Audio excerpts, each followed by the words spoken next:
Vamos falar de coisas um pouco mais tranquilas e talvez bem mais frequentes, como é o caso de herpes, né?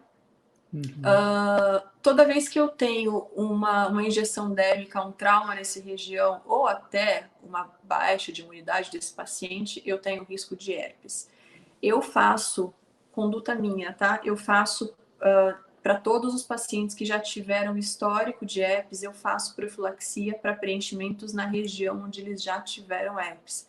Seja um caso de nariz, como está aí, uma rinomodelação, eu faria o antiviral profilático, seja, por exemplo, no preenchimento labial, o paciente que já teve, tem que fazer também, tá? Conheço profissionais que não fazem, conheço profissionais que fazem para todos, exatamente todos os pacientes. A minha conduta é fazer para os pacientes que já tiveram histórico, né? Histórico de lesão. A gente sabe que provavelmente todo mundo já teve contato com o vírus. A ciclovir, 200 mg de aciclovir de 6 em 6 horas por 5 dias, começando pelo menos 48 horas antes. Mas também não adianta começar uma semana antes, não, tá? Começa 2 dias antes, faz o preenchimento e mantém por mais 3 dias.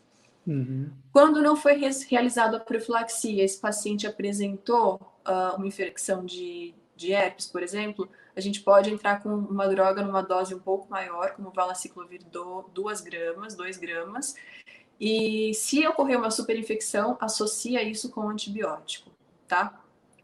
A presença de herpes zoster pós-injeção é bastante rara.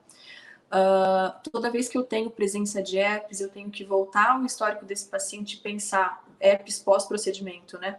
E pensar se isso teve relação com uma possível oclusão vascular. Mas por quê?